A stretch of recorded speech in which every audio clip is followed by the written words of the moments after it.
Bapak Ibu yang dikasihi Tuhan, selamat pagi. Shalom. Terima kasih. Pada ibadah pagi hari ini ada beberapa penekanan warta jemaat.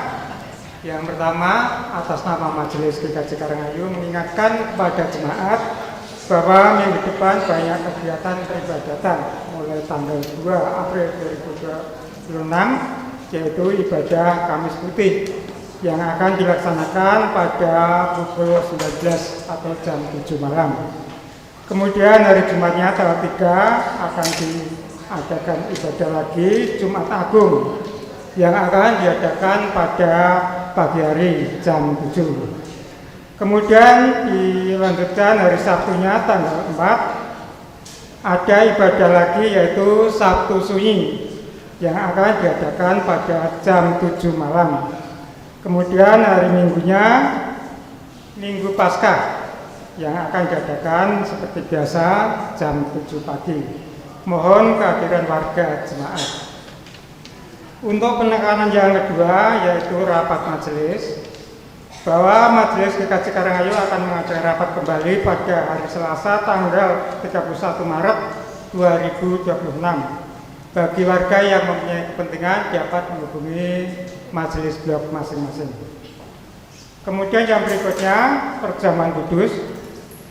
Diberitahukan kepada jemaat bahwa sakramen perjamuan kudus akan diadakan besok hari Minggu tanggal 5 April 2026, baik umum, remaja maupun sekolah minggu. Adapun jadwal pelajaran akan dilaksanakan pagi hari ini. Mohon perhatian dari warga jemaat. Kemudian penekanan berikutnya, persembahan puasa Prapaskah. Diberitahukan kepada jemaat bahwa persembahan puasa Prapaskah akan dikumpulkan secara serentak pada ibadah Minggu tanggal 5 April 2026. Bagi warga yang belum menerima amplop persembahan puasa Prapaskah bisa mengambil di depan pintu masuk gereja atau menghubungi ketua blok majelis masing-masing. Kemudian yang selanjutnya rapat koordinasi majelis, komisi, dan blok. Majelis, komisi, dan blok akan mengadakan rapat koordinasi besok pada hari Minggu tanggal 12 April 2026 waktu jam 10 pagi bertempat di Gereja Elim Puspantolo. Setiap komisi dan blok diwakili 2 orang. Kemudian penekanan yang berikutnya yaitu kegiatan Adi Yuswa. Komisi Adi Yuswa akan mengadakan persekutuan doa besok hari Jumat tanggal 10 April 2026 jam 9 pagi bertempat di Gereja Elim Puspantolo dengan pemimpin Bapak Andang Kriswanto. Demikian penekanan warta jemaat, dan pagi hari ini pelayanan firman Tuhan akan disampaikan oleh Bapak Pendeta Emeritus Bambang Irianto. Selamat beribadah, Tuhan Yesus memberkati.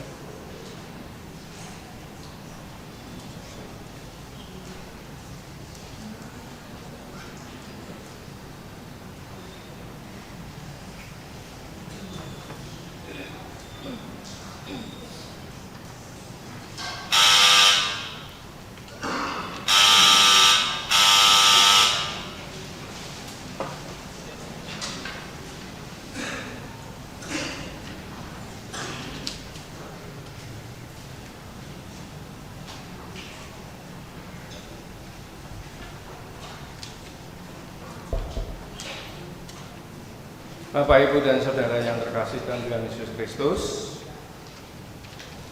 hari ini kita memperingati kisah masuknya Yesus ke Yerusalem.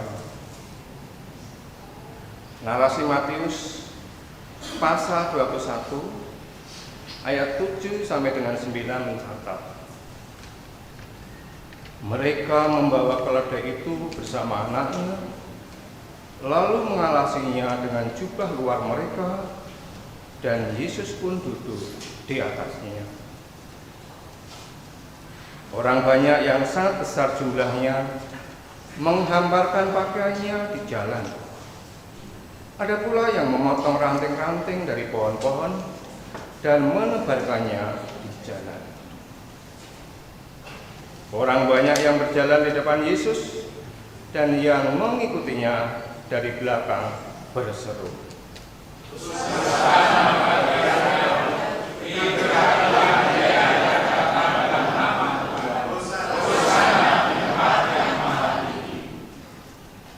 marilah kita menyambut Dia sambil mengenangkan peristiwa yang menyelamatkan kita itu seturut Zakaria 9 ayat 9.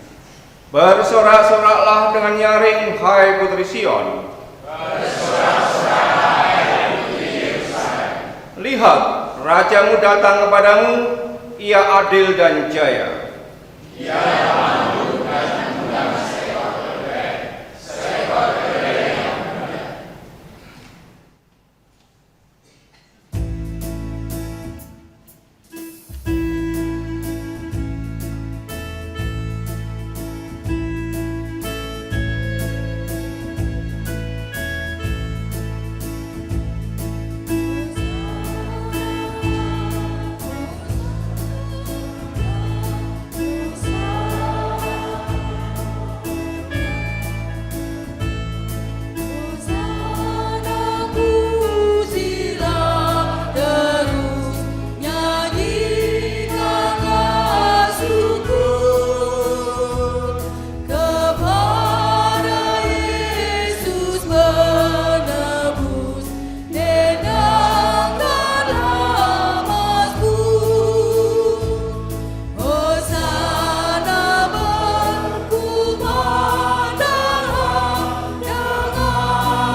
Jemaat yang dikasihi Tuhan, mari kita kuduskan ibadah minggu ini dengan pengakuan pertolongan kita adalah dari Tuhan yang menjadikan langit dan bumi, laut dan segala isinya, yang memelihara kasih setianya sampai selama-lamanya. Amin.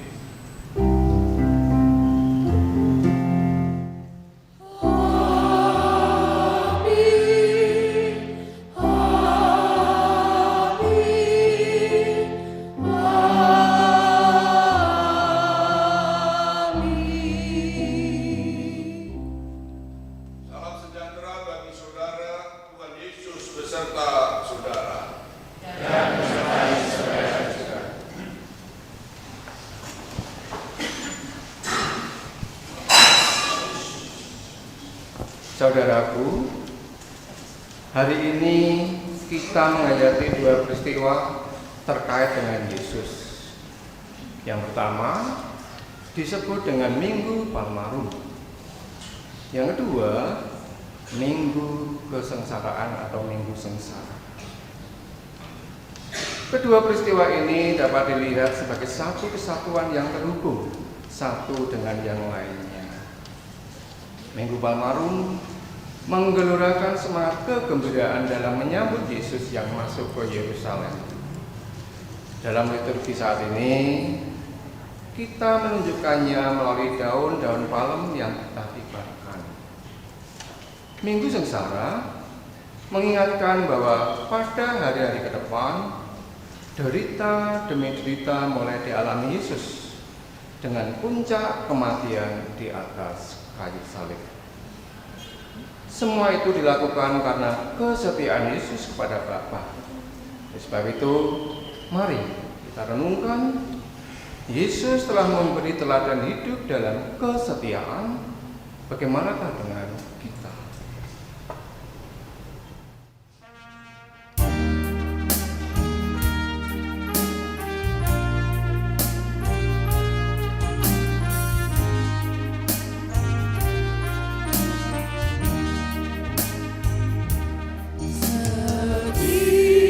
Setialah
bersama kita masuk dalam pengakuan dosa. Tidak semua dari mereka yang menyambut Yesus bersikap setia. Pada saat Yesus ditangkap dan diadili, umat segera berbalik. Mereka berseru, bebaskan Barabas, salibkan Yesus. Seperti juangkah kesetiaan kita? Hari ini kita memuji Dia dan esok hari kita mengkhianati Dia. Oleh karena itu marilah kita menengok hidup kita. Sudahkah kita setia kepadanya? Mari kita merenungkan dalam doa pribadi tentang kesetiaan kita kepada Tuhan.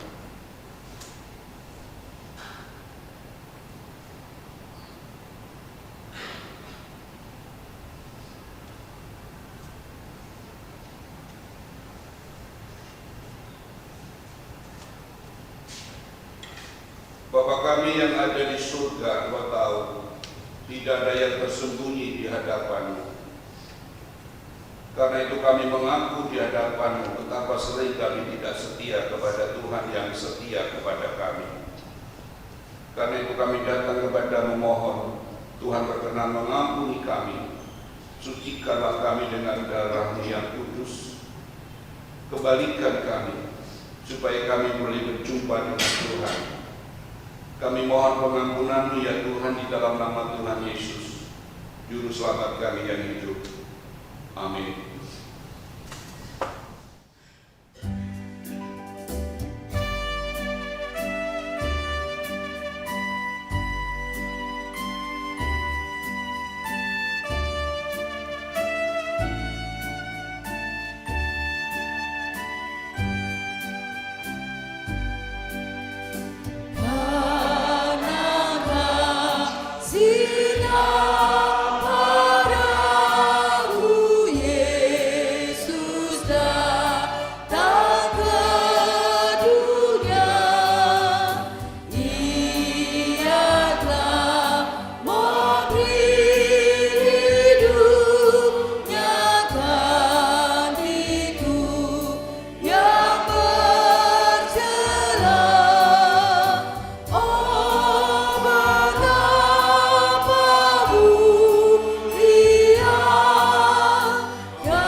Sesungguhnya penyakit kitalah yang ditanggungnya, dan kesengsaraan kita yang dipikulnya.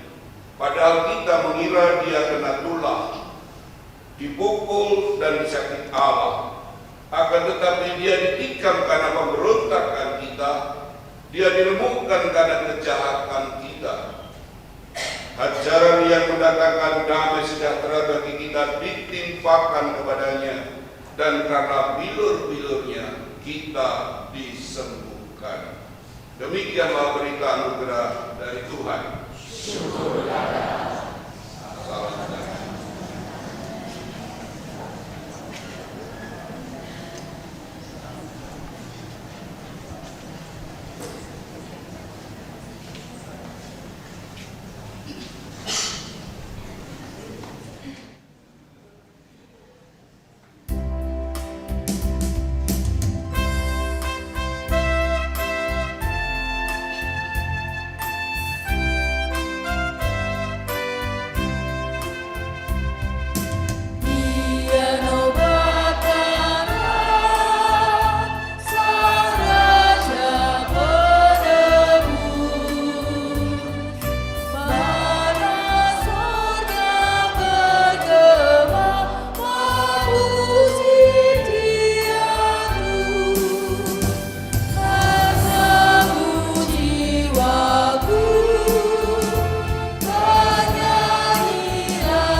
Jemaat yang dikasihi Tuhan, sebentar kita akan menerima firman Tuhan.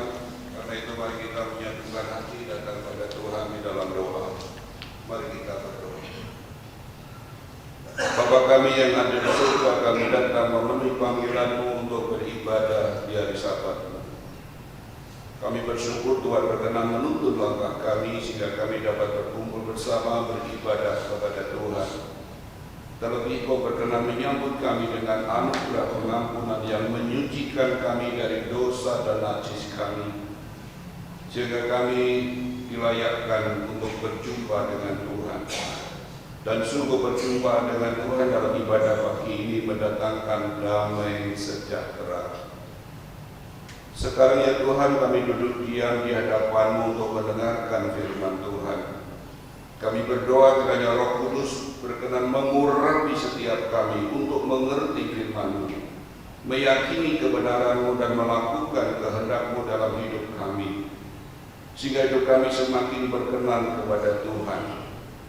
Kiranya Roh Kudus berkenan mengurapi hamba-Mu dengan hikmat dan kuasa dari surga, supaya dapat menyampaikan firman Tuhan dalam kebenaran.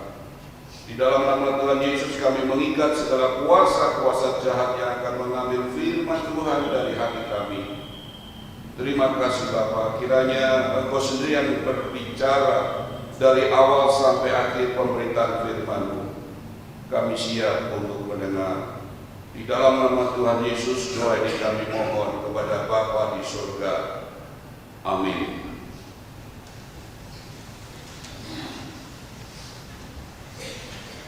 Jemaat yang dikasihi Tuhan, bersama-sama kita membuka Alkitab kita dari Injil Matius pasalnya 21. Injil Matius pasal 21 ayatnya yang pertama sampai yang ke-11. Injil Matius pasal 21 ayatnya yang pertama sampai 11. Demikian membaca Injil Tuhan.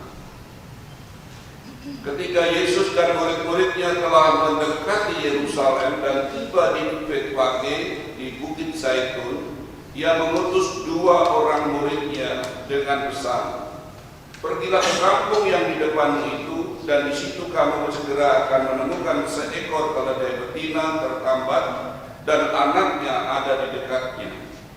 Lepaskanlah kedua keledai itu dan bawalah kepadaku. Jikalau ada orang menanyakan sesuatu, katakanlah, Tuhan memerlukannya, Dia akan segera mengembalikannya." Hal itu terjadi supaya digenapi firman yang disampaikan melalui Nabi.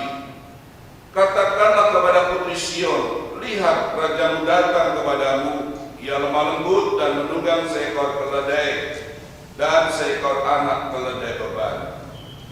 Lalu pergilah murid-murid itu dan berbuat seperti yang ditugaskan Yesus kepada mereka.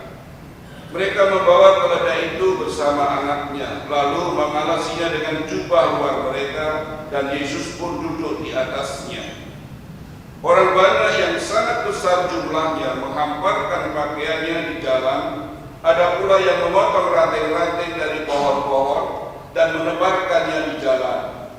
Banyak orang yang berjalan di depan Yesus dan yang mengikutinya dari belakang berseru, "Hosana bagi anak Daud, diberkatilah Dia yang datang dalam nama Tuhan. Hosana di tempat yang maha tinggi." Ketika ia masuk ke Yerusalem, gemparlah seluruh kota itu, dan orang berkata, "Siapakah orang ini?" Orang banyak itu menyaut, "Inilah Nabi Yesus dari Nazaret di Galilea." Demikian membaca Injil Tuhan. Yang berbahagia mereka yang mendengarkan firman Allah dan yang memeliharanya. Hosiana.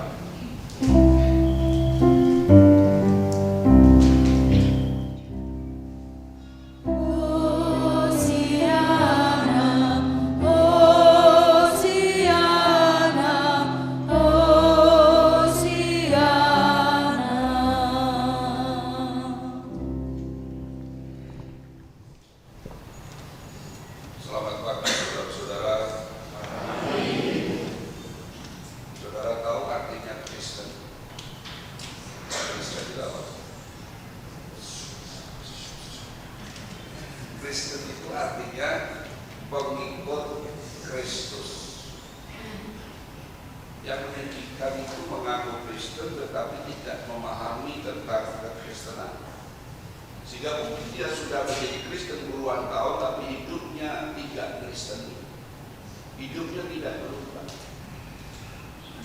Atau mungkin mereka mengikuti Kristus yang lain. Nah, saudara dikasih Tuhan, di dalam Lukas pasal 9 ayat 23, Tuhan Yesus memberikan sebuah statement, siapa sih orang Kristen itu? Tuhan Yesus mengatakan, barang siapa mau mengikut aku, dia harus menyangkal diri dan memikul salibnya, barulah dia mengikut aku. Tidak seminggu sekali, bukan sebulan sekali, tapi setiap hari. Itulah Kristen. Kristen itu berarti menyangkal diri dan mengikuti Kristus. Pertanyaannya, menjadi Kristen itu anugerah, beban, atau masalah? Coba direnungkan, selama ini jadi Kristen itu menguntungkan atau gak enak ya? Boleh pacaran ya, boleh gawean, boleh jodoh, apa meneng. Saudara, menjadi Kristen itu anugerah atau beban? Susah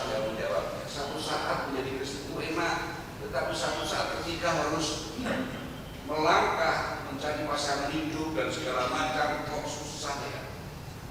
Akhirnya Kristen menjadi beban. Karena itu lebih baik tinggalkan saja Kristen supaya saya dapat pekerjaan, supaya saya dapat naik jabatan, supaya saya dapat menikah dan sebagainya. Nah, saudara perlu kita renungkan, mengikut Kristus itu bukan perkara mudah. Karena mengikut Kristus itu berarti menyangkal diri, dan menyangkal diri itu sebuah perubahan yang radikal dalam kehidupan kita. Maka Alkitab mengatakan siapa yang ada dalam Kristus dia ciptaan baru. Tidak sama dengan sebelum menjadi Kristen. Nah, ini yang perlu kita renungkan sebagai orang Kristen. Jangan sampai nanti pada akhir zaman Tuhan Yesus nanti, oh sorry ya, aku tidak kenal kamu. Loh kok tidak kenal? Gimana saya sergap ini? Yang kamu ikut siapa? Yang kamu ikuti siapa? Selama ini kamu mengikuti Tuhan atau mengikuti dirimu sendiri atau mengikuti Kristus yang lain? Ini sesuatu yang perlu kita renungkan. Sebagaimana di dalam bacaan kita, dari kata Hosana, selamatkanlah kami, berubah menjadi apa? Salibkan dia. Ini sebuah ironi. Ketika Yesus masuk ke Yerusalem, mereka menyambut dengan antusias. Hosana, diberkatilah mereka yang datang dalam nama Tuhan. Hosana itu artinya selamatkan. Mereka berharap kepada Yesus yang datang masuk ke kota Yerusalem, dan mereka meletakkan harapannya kepada Tuhan Yesus. Pertanyaan saya, meletakkan harapan kita kepada Tuhan Yesus itu salah enggak? Halo. Selama ini kita meletakkan harapan kita kepada Yesus. Dan orang-orang itu juga meletakkan harapannya kepada Yesus, saudara. Tetapi kenapa dari kata Hosana yang begitu berharap kepada Yesus, ternyata ujung-ujungnya membuat dia berkata salibkan dia. Ada sesuatu yang perlu kita perhatikan. Selama ini kita juga berharap kepada Tuhan. Ketika kita punya masalah, ketika kita mengalami sesuatu, kita datang kepada Tuhan, kita berharap kepada Tuhan, kita berdoa kepada Tuhan. Bisa jadi setelah itu kita mengatakan salibkan Yesus. Nah, saudara, dalam bacaan kita ini keegoisan manusia itu membuat alam berduka. Tema kita kan alam pun berduka. Godaan terbesar dan musuh terbesar dalam rangka mengikut Yesus itu adalah menyangkal. Padahal itu syarat utama, saudara. Orang tidak mungkin bisa ikut Yesus kalau tidak menyangkal diri. Dan ini sesuatu yang luar biasa. Sesuatu yang katakan mustahil dapat kita lakukan menyangkal diri. Kenapa demikian? Coba mari kita hayati bersama. Ketika Tuhan Yesus masuk ke Yerusalem, dia menyuruh 2 orang muridnya untuk pergi mendapatkan keledai dan anak. Pertanyaannya, kenapa 2 murid? Yesus datang ke dunia itu untuk menggenapi rencana Allah. Tuhan Yesus datang ke dalam dunia bukan karpe diri. Tuhan Yesus datang ke dalam dunia dalam rangka rencana Allah dalam penyelamatan dunia ini. Dan itu sudah sejak kejaduan manusia sudah dinubuatkan. Nubuat-nubuat bermunculan tentang Mesias yang akan datang, kedatangan sang Mesias itu. Dan Tuhan Yesus ingin membuktikan bahwa dialah Mesias yang dijanjikan itu. Di kitab Perjanjian Lama sudah tertulis nubuat-nubuat itu. Salah satunya bahwa Mesias itu akan datang dengan naik keledai, bukan naik kuda. Dan orang Israel berharap datangnya Mesias. Mereka berharap datangnya Mesias yang akan membebaskan mereka. Karena mereka sudah sangat menderita, berpuluh-puluh tahun mereka menderita sebagai bangsa pilihan Tuhan, tapi hidupnya menderita di zaman penjajah, harga diri mereka hancur, saudara. Maka mereka berharap datangnya Mesias yang akan membebaskan mereka dari situasi kondisi yang sangat merendahkan ini. Mereka ingin supaya mereka kembali berjaya sebagai bangsa dan negara yang disegani di dunia ini. Mereka berharap datangnya Mesias. Mereka penuh harapan, saudara. Salahkah? Ketika orang menderita, harapannya tambahkanlah derita ini bagi begitu. Ketika orang menderita, pasti harapannya supaya penderitaan segera berlalu. Wajar enggak? Wajar. Itu wajar. Siapa sih yang ingin menderita? Dan itu yang terjadi. Tuhan Yesus mengutus kedua muridnya, tradisi Yahudi. Sesuatu dikatakan benar kalau itu ada saksinya, dan saksi itu harus dua. Maka Tuhan Yesus ingin menunjukkan kepada mereka bahwa dialah Mesias yang dijanjikan. Maka dia mengutus dua muridnya untuk menjadi saksi. Ambillah keluarga dan anaknya. Dan memang benar sesuai dengan tertulis di dalam Alkitab yang tadi kita baca tadi. Yesus akhirnya menerima keledai itu dan duduk di atasnya, masuk ke kota Yerusalem. Sebetulnya ini sebuah simbol. Tuhan Yesus ini menunjukkan, ini loh yang tertulis di dalam kitab ini. Inilah aku ini datang untuk menggenapi harapan Israel. Nah, saudara dikasih Tuhan, Tuhan Yesus datang menggenapi apa yang sudah dirancangkan oleh Allah. Maka dia datang masuk ke Yerusalem naik keledai. Dan di situ kita lihat apa yang terjadi, saudara. Mereka mengeluh-elukan Yesus, Hosana, Hosana, dengan memakai daun palem. Dan daun palem itu melambangkan kemenangan. Dan palem dalam tradisi Yahudi itu melambangkan kejayaan. Mereka berharap Yesus datang, Mesias datang sebagai raja yang akan membawa kejayaan dan kemenangan. Mereka meletakkan harapannya kepada Yesus karena mereka sudah sangat menderita karena penjajahan Romawi. Nah, saudara, sebetulnya dari sini kita lihat bahwa harapan menyambut Yesus sebagai Mesias sang raja yang akan memenangkan peperangan diletakkan kepada Yesus. Jadi mereka berharap kepada Mesias yang akan berperang, Mesias yang akan membebaskan bangsa Israel dari penjajahan, yang akan membebaskan mereka dari penderitaan selama ini. Itu harapan mereka. Tetapi Tuhan Yesus mengingatkan mereka, Mesias yang datang itu naik keledai, bukan naik kuda. Kuda itu melambangkan peperangan. Kalau seperti yang diharapkan oleh orang Israel, Yesus datang sebagai raja yang akan memenangkan peperangan, harusnya naik kuda. Tapi Yesus naik keledai. Keledai itu binatang bukan untuk perang. Dia itu keledai itu yang suka mengangkut beban. Jadi untuk alat angkut transportasi yang membawa beban, dan keledai itu merupakan binatang yang dianggap sebagai pekerja keras. Keledai itu juga melambangkan sebagai perdamaian, bukan untuk perang. Maka sebetulnya dari simbol-simbol ini yang sudah tertulis dalam kitab-kitab Nabi, Yesus ini mengingatkan pada rakyat, Mesias yang dari Allah itu bukan Mesias yang kamu pikirkan loh. Mesias yang dari Allah itu Mesias yang naik keledai, yang membawa damai. Bukan Mesias yang memenangkan perang naik kuda.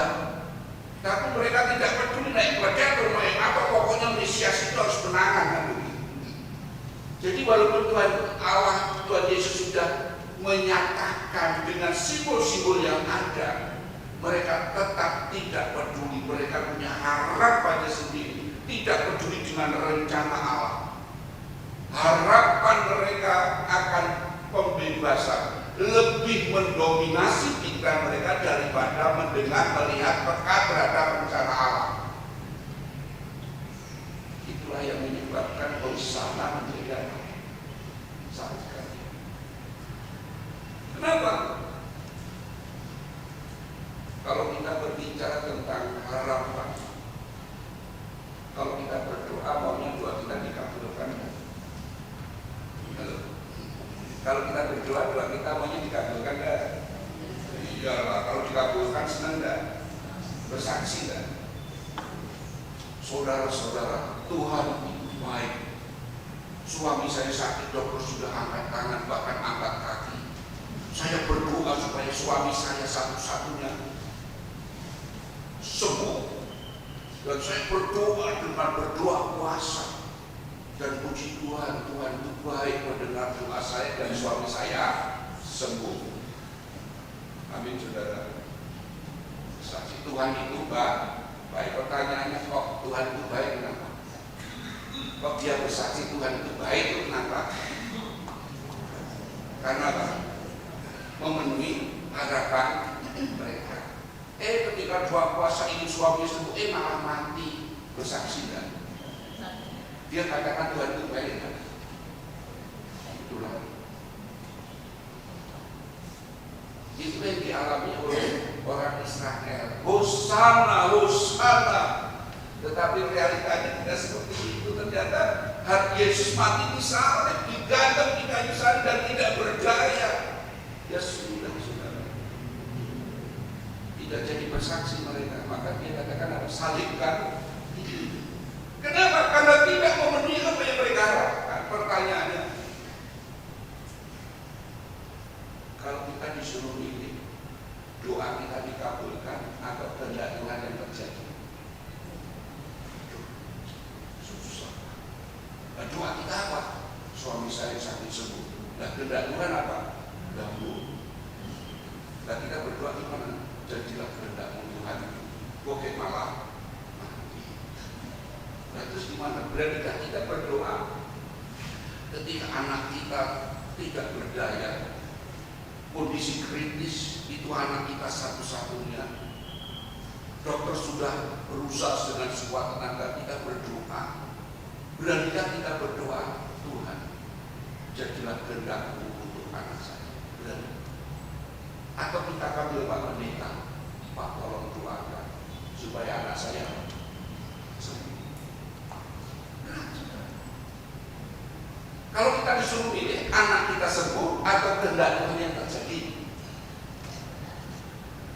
kalau disuruh pilih yang mana? Lebih tenang mana, lebih bahagia mana, kehendak Tuhan yang terjadi atau anak kita sembuh? Aduh Pak. Nah itulah Kristen. Berarti kita percaya bahwa kehendak Tuhan itu yang terbaik daripada harapan kita. Seringkali orang itu tidak percaya kepada Tuhan. Sudah mindsetnya sudah curiga dulu. Jangan berdoa jadilah kehendak-Mu dong. Kenapa? Kok malah matilah terus. Kalau nama Tuhan Yesus sembuh gitu loh. Pada tadi diajar supaya dalam nama Tuhan Yesus anaknya sembuh. Itu menurut siapa? Beranikah kita berdoa? Loh kalau begitu tidak boleh berdoa anaknya sembuh. Siapa yang ngomong tidak boleh? Lalu gimana? Ya ngomongnya ke sama Tuhan mau apa? Tuhan saja ini anak satu-satunya. Jangan diambil ya Tuhan, biarlah kalau dia sembuh Tuhan. Tapi saya tahu Tuhan punya rencana jauh lebih baik. Saya percaya kepada-Mu jadilah seperti yang Kau kehendaki. Amin. Berani? Harusnya kan begitu doanya. Kita punya keinginan, tetapi kita tahu rencana Tuhan jauh lebih indah daripada yang kita harapkan. Apa kalau jadilah kehendak terus anaknya mati? Kan kita kan tidak ngerti. Begitu Tuhan jadilah kehendak, anaknya sembuh. Janganlah sudon dulu dengan Tuhan. Sepertinya Tuhan itu membuat kita menderita. Maka orang sulit menyangkal diri. Maunya kehendak kita yang terjadi. Nah kalau kita dihadapkan dengan harapan-harapan kita, kalau kita berharap salah, tidak salah kita berharap. Berharaplah kepada Tuhan. Tapi jangan sampai harapan kita itu mendikte Tuhan. Jangan sampai keinginan harapan kita itu memaksa untuk mengikuti harapan dan kehendak kita. Itu yang salah. Letakkanlah harapan kita kepada Tuhan. Dan biarlah Tuhan berkaya menurut rencana kehendaknya. Itu yang akan membawa hidup dalam damai yang sejati. Karena kehendak Tuhan itu jauh lebih indah daripada yang kita pikirkan. Secara bodoh, saudara sama Tuhan itu pintar mana sih? Saudara sama Tuhan itu pintar mana? Lebih tahu mana yang terbaik untuk kita. Yang paling tahu siapa? Yang terbaik untuk kita itu Tuhan, Pak RT, Pak RW atau istri kita. Yang paling tahu kebutuhan kita, yang paling terbaik. Tuhan dong. Ya sudah, jadilah kehendakmu. Kenapa aku tahu kau paling memberi yang terbaik? Karena harapan kita belum tentu yang terbaik, saudara. Orang tua berharap anaknya jadi dokter. Pikirnya di dokter itu anaknya akan bahagia. Ternyata anaknya mau jadi pendeta. Bersyukur. Saudara, seringkali kita memaksakan harapan kehendak kita kepada Tuhan. Akhirnya hosana berubah jadi apa? Sambutan. Itulah yang membuat alam ini berduka. Ketika orang membiarkan keinginan harapannya, kesombongannya, merasa keinginannya yang terbaik, sehingga memaksa orang lain, bahkan memaksa Tuhan untuk menuruti apa yang dia inginkan, alam ini berduka. Maka ketika Yesus disalib karena keinginan-keinginan orang yang dipenuhi dengan kesombongan, kebencian, iri hati, egoisme, alam pun berduka. Terjadi kegelapan yang begitu luar biasa, gempa bumi yang luar biasa. Nah saudara, ketika orang membiarkan keinginan hawa nafsunya menguasai dirinya, itu akan merusak semuanya. Alam pun rusak. Alam rusak karena apa? Karena orang dikuasai keinginan-keinginan, kerakusan dirinya, kesombongannya, merasa dirinya paling benar, sehingga keinginannya harus dilakukan, tidak peduli dengan aturan dan tidak peduli dengan bencana yang ada, yang dia pikir aku harus mendapatkan. Keinginan menjadi yang utama. Nah ini menjadi peringatan bagi kita antara harapan dan rencana Allah. Rakyat berharap Yesus datang sebagai raja yang mengalahkan penjajahan, yang mengangkat kembali kerajaan Israel menjadi terutama, terkemuka seperti zaman Daud. Ternyata rencana Tuhan jauh lebih indah, karena kerajaan yang megah dan luar biasa itu tidak akan pernah menyelamatkan mereka. Saudara, beberapa kali Mazmur mengingatkan, jangan kau mengandalkan kereta, jangan kau mengandalkan kuda. Kenapa? Karena pada zaman itu kereta dan kuda itu peralatan perang yang paling canggih. Saudara, sekarang ini kan ada perang Irak. Saudara mendukung siapa? Iran, Amerika atau Israel? Saudara, di Indonesia sendiri tidak ribut ini, saudara. Pokoknya mendukung ini, nah pokoknya itu susah. Perang ini luar biasa, mengandalkan teknologi yang begitu canggih. Tetapi apakah itu akan menyelamatkan? Dan itu jangan kita mengandalkan dunia, jangan mengandalkan kesombongan manusia. Tuhan bisa menghancurkan semuanya dalam satu jam. Saudara dikasih Tuhan, andalkanlah hidup ini kepada Tuhan, ikutlah Tuhan, ikutlah rencana Tuhan, itu yang akan menyelamatkan kita.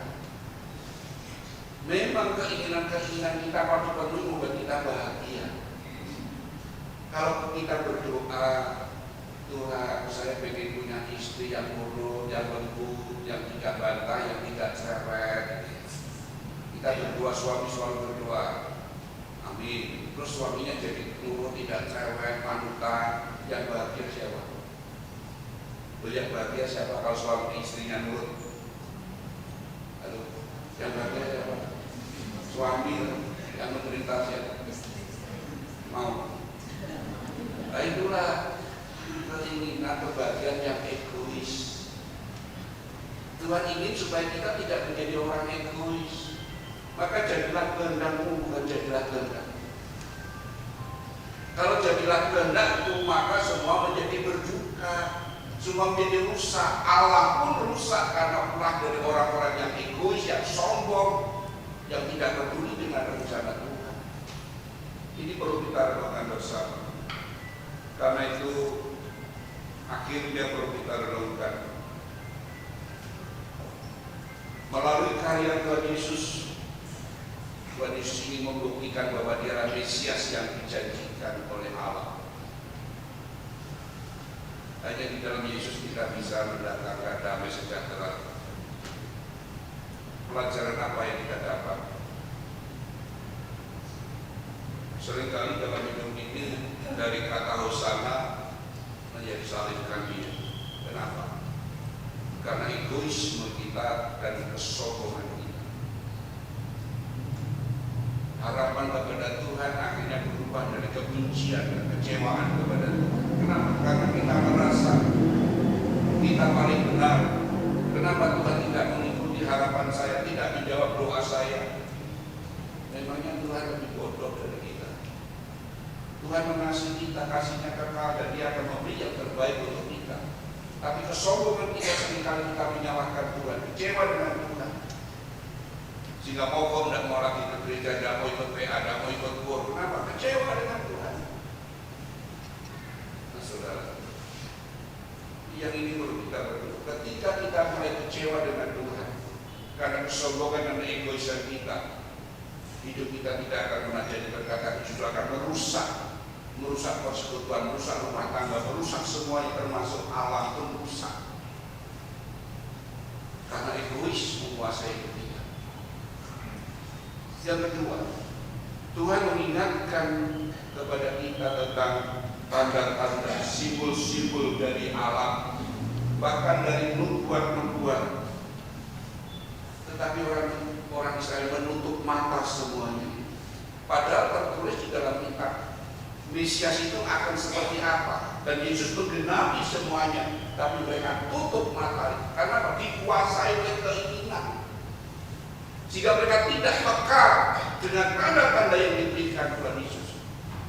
Allah memberikan tanda, tapi mereka pun tidak peka.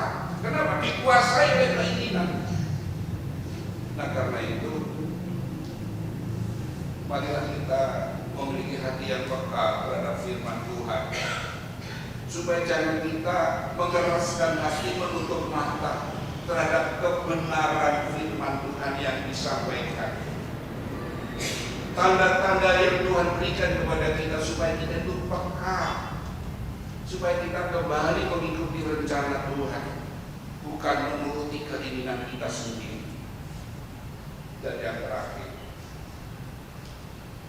akar masalah di sini adalah menyangkal diri. Barang siapa mau ikut aku, dia harus menyangkal diri, pikul salib, ikut aku. Menyangkal diri inilah kuncinya dalam rangka mengikut Yesus. Kenapa sulit mengikut Yesus? Karena harus menyangkal diri. Kenapa menyangkal diri menjadi penghalang? Karena orang pikir kebahagiaan itu kalau harapan keinginan kita terpenuhi. Itu mindset dunia begitu. Dan Tuhan ingin mengubah mindset kita. Kebahagiaan bukan karena keinginan harapan kita, tapi seringkali kita menganggap harapan keinginan kita yang terbaik, maka seringkali ngeyel. Keinginan harus dipenuhi, harapan harus dipenuhi, kalau tidak kecewa parah, mogok. Itu kesombongan saudara. Karena menganggap yang lain tidak benar, yang benar adalah keinginanku, programku dan segala macam, kukuku yang lain. Nah saudara, kebahagiaan bukan karena itu kebahagiaan yang egois, kebahagiaan yang bisa membuat orang menjadi sangat-sangat jahat. Dari Hosana mengatakan salib, merusak semuanya, membuat alam ini berduka. Tetapi ketika kita mau menyangkal diri, ketika kita mau mengikut rencana Tuhan, maka hidup ini akan dipenuhi dengan damai sejahtera.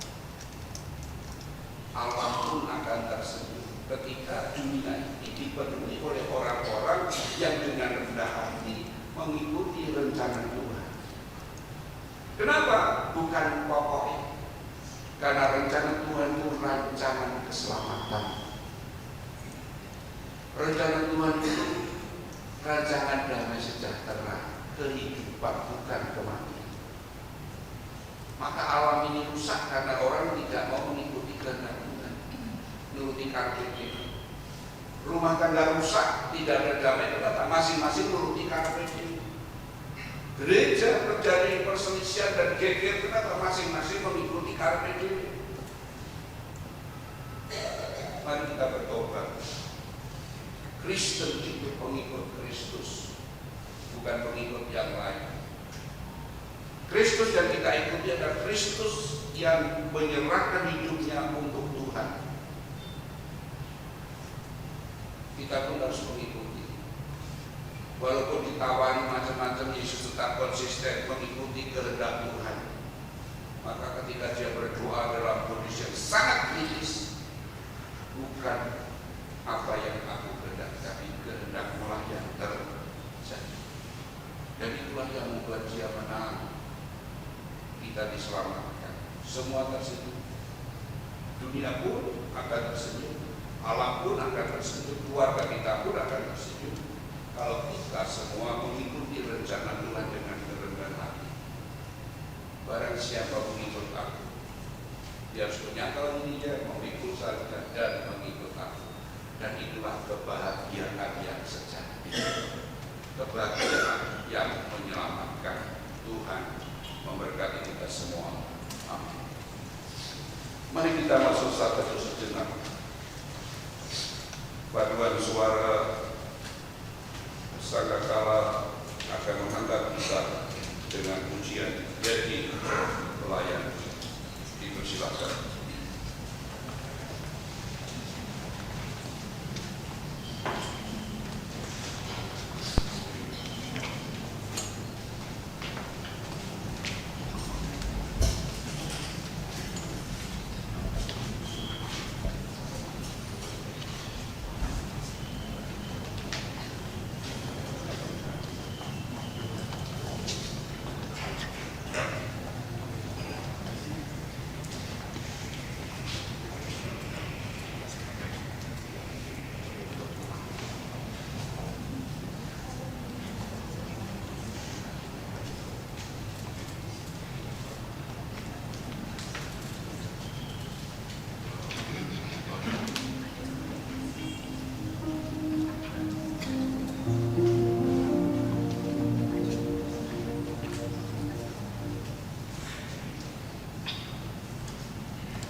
Terima kasih atas persembahan pujiannya. Kiranya pujian ini menguatkan kita dalam kita mengiringi Tuhan Yesus.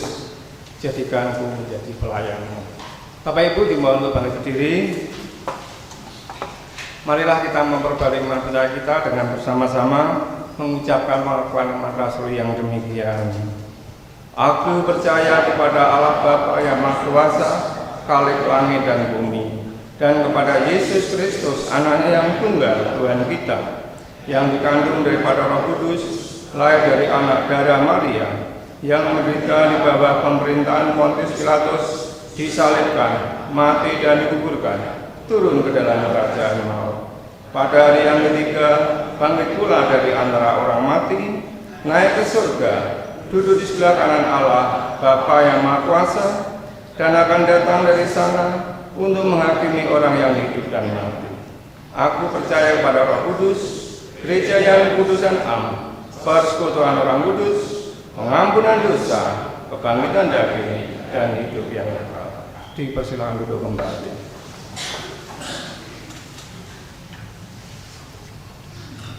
Jemaat yang dikasih Tuhan, kita tahu hari Minggu depan kita akan masuk dalam perjamuan.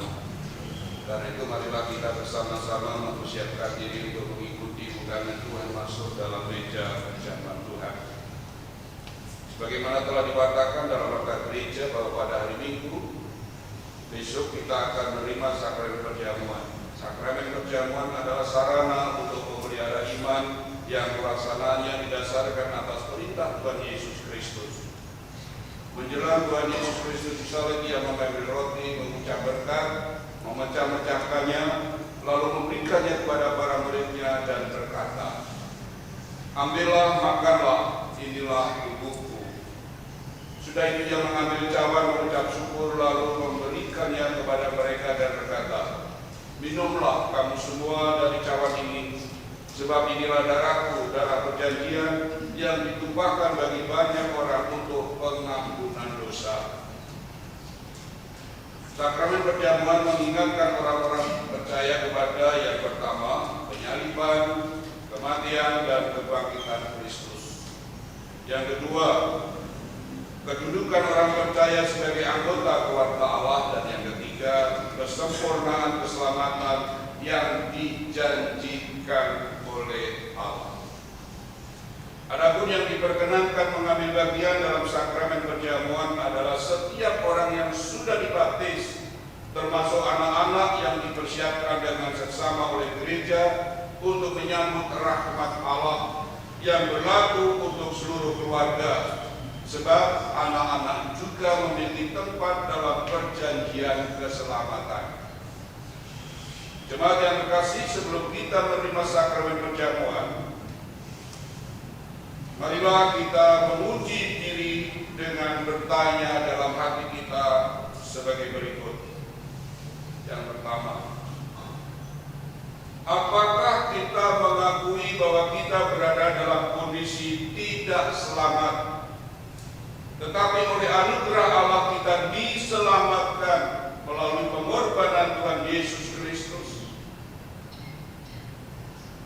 Yang kedua, apakah kita bersedia dan bersungguh-sungguh menjalani hidup baru di dalam kuasa Roh Kudus?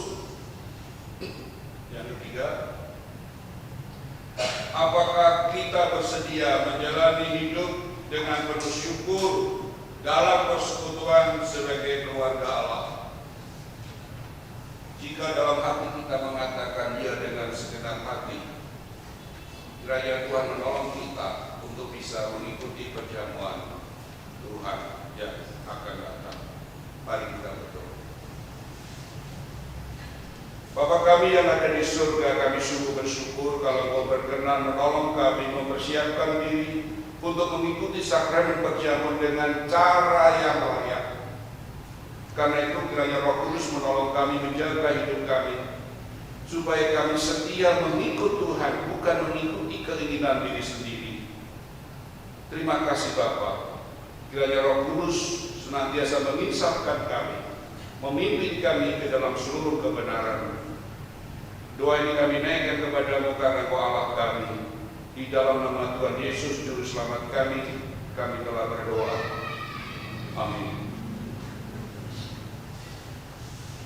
Jemaat yang dikasih Tuhan, kita akan masuk dalam doa syafaat, dan nanti kita akan mengakhirinya dengan doa Bapa kami yang kita ucapkan bersama-sama. Mari kita berdoa. Bapa kami yang ada di surga, kembali kami datang menghampiri tamu yang kudus, menaikkan syukur karena Kau hadir bersama-sama kami dengan firman-Mu yang mengingatkan kami supaya kami setia mengikut Tuhan. Ketika kami mengikuti rencana dan kehendak Tuhan, maka akan mendatangkan damai sejahtera, mendatangkan sukacita dan keselamatan, dan alam pun bersukacita. Jauhkan kami dari egoisme, kesombongan, sehingga memaksa Tuhan untuk mengikuti kehendak kami, dan bahkan kami meninggalkan Tuhan. Ampunilah kami. Kiranya Roh Kudus menolong jemaat-Mu GKJ Karangayu supaya setia mengikut Tuhan sampai pada akhirnya. Kami berdoa Tuhan supaya kami juga setia mengikut teladan Tuhan di dalam masa Paskah ini, supaya kami sungguh-sungguh menghayati, mengikuti Kristus yang sengsara, yang menderita, mengikuti Kristus yang mati di salib dan bangkit, bukan mengikuti Kristus yang lain, mengikuti Kristus yang mengikuti kehendak dan rencana Bapa di surga, mengikuti Kristus yang mendatangkan keselamatan. Karena itu Tuhan, kiranya Engkau berkenan memberkati seluruh majelis gereja, semua anggota komisi, panitia yang ada, tenaga kantor, poster, dan seluruh pelayan ibadah. Tuhan memberkati mereka supaya mereka boleh melayani Tuhan, mengikut Tuhan dengan setia. Terima kasih Bapa. Kami berdoa untuk kegiatan-kegiatan masa Prapaskah dan Paskah ini, supaya kami bersiarah mengikuti teladan Tuhan, menghayati karya Tuhan, sehingga kami boleh mengikutinya. Terima kasih Bapa di surga. Kami juga berdoa ya Tuhan untuk kehidupan jemaat-Mu. Kiranya Tuhan memberkati setiap keluarga, mencukupkan apa yang mereka butuhkan. Anak-anak kami yang sekolah, mencari pekerjaan, kiranya Tuhan memberkati. Demikian juga kehidupan kami serahkan kepada-Mu. Usaha dan pekerjaan kami mohon berkat-Mu. Terima kasih Bapa di surga. Kami juga berdoa kepada-Mu ya Tuhan. Kiranya Engkau berkenan menolong setiap kami dalam pergumulan-pergumulan kami, baik karena sakit penyakit, masalah-masalah kehidupan. Kiranya Engkau hadir menjamah kami, memberi kekuatan kepada kami untuk tetap setia berharap kepada Tuhan. Karena harapan kepada Tuhan tidak akan pernah dikecewakan. Terima kasih Bapa. Orang-orang yang sakit, saudara kami yang sakit, siapapun mereka, dimanapun mereka, Tuhan berkenan menjamah dan berkenan menyembuhkan. Kami berdoa para adik yuswa yang sudah sepuh, yang tidak mungkin beribadah bersama karena kondisi fisik yang lemah. Kiranya Engkau berkenan melawat mereka, menghibur, menguatkan iman mereka, supaya mereka pun boleh merasakan penyertaan damai Tuhan, dan mereka pun boleh setia sampai pada akhirnya. Terima kasih Bapa. Kami berdoa untuk kota Semarang di mana kami tinggal. Tuhan memberkati kota Semarang, menjauhkan dari mara bahaya, dari bencana dan kecelakaan. Terima kasih Tuhan. Kami juga berdoa untuk lembaga-lembaga Kristen yang ada di kota Semarang, baik yang bergerak dalam bidang pendidikan, kesehatan maupun swadaya masyarakat yang lain. Kiranya Engkau hadir memberi kekuatan semangat supaya mereka tetap menyatakan cinta kasih Tuhan.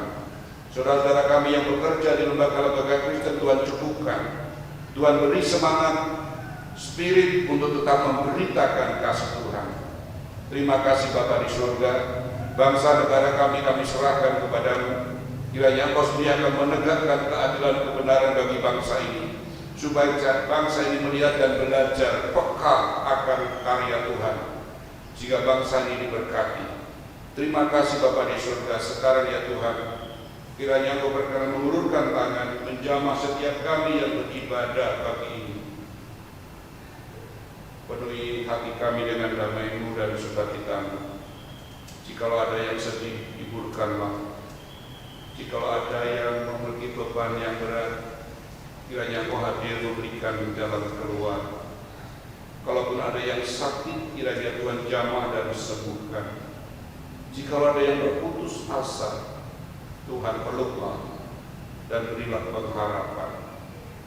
Biarlah damai sukacitamu yang melampaui segala akal memenuhi hati pikiran kami di dalam Yesus Kristus. Doa ini kami naikkan kepadamu di dalam nama Tuhan Yesus yang telah mengajar kami berdoa. Bapa kami yang di surga, dikuduskanlah namamu, datanglah kerajaan, jadilah kehendakmu di bumi seperti di surga. Berikanlah kami pada hari ini makanan kami yang secukupnya, dan ampunilah kami akan kesalahan kami, seperti kami juga mengampuni orang yang bersalah kepada kami. Dan janganlah membawa kami dalam pencobaan, tapi lepaskanlah kami daripada yang jahat. Karena Engkau yang punya kerajaan dan kuasa dan kemuliaan sampai selama-lamanya. Amin.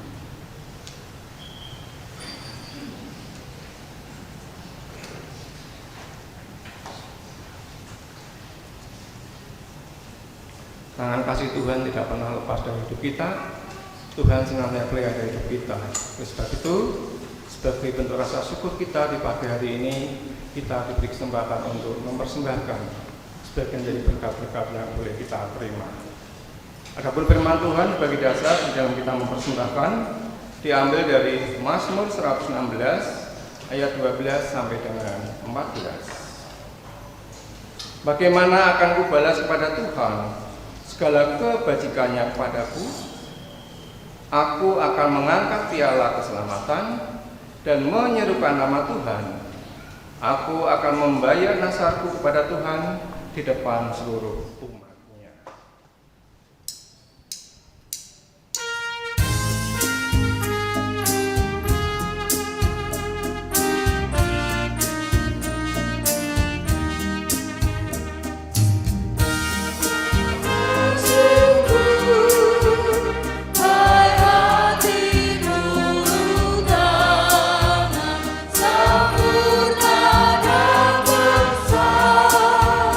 Segala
berdoa. Terima kasih Tuhan atas penyertaan Tuhan dan pemeliharaan Tuhan dari hari lepas hari. Tuhan senantiasa cukupkan apa yang kami butuhkan. Tuhan senantiasa pelihara hidup kami. Dan sebagai rasa syukur kami Tuhan, di pagi hari ini kami mempersembahkan sebagian berkat-berkat yang boleh kami nikmati. Kiranya apa yang kami persembahkan Tuhan sucikan. Melalui persembahan ini nama Tuhan semakin dipermuliakan. Apapun pekerjaan kami Tuhan berkati, sehingga melalui usaha pekerjaan kami masing-masing kami bisa mencukupi kebutuhan kami dari hari lepas hari. Siapapun yang Tuhan percaya untuk mengelola persembahan ini, Tuhan beri hikmat sehingga mampu menjalankan tugas tanggung jawabnya dengan baik. Terima kasih Tuhan, ampunilah segala dosa selain kami. Dalam Kristus Yesus kami berdoa. Haleluya. Amin. Dipersilakan untuk kembali.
Jemaat yang dikasih Tuhan, Minggu Palma dan Minggu Sengsara mencatat peran ciptaan Tuhan yang lain dalam karya keselamatan yang Yesus kerjakan. Marilah kita nyatakan rasa syukur atas keselamatan itu juga dengan cara menjaga keselamatan alam semesta.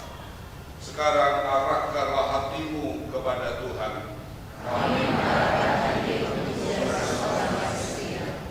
Jadilah saksi bagi Kristus.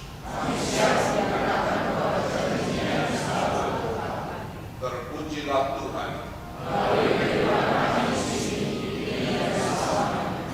Tuhan mengiringi hidup saudara dengan berkat-Nya. Tuhan memberkati saudara dan melindungi saudara. Tuhan menyinari saudara dengan wajah-Nya dan memberi saudara kasih karunia. Tuhan menghadapkan wajah-Nya kepada saudara dan memberi saudara damai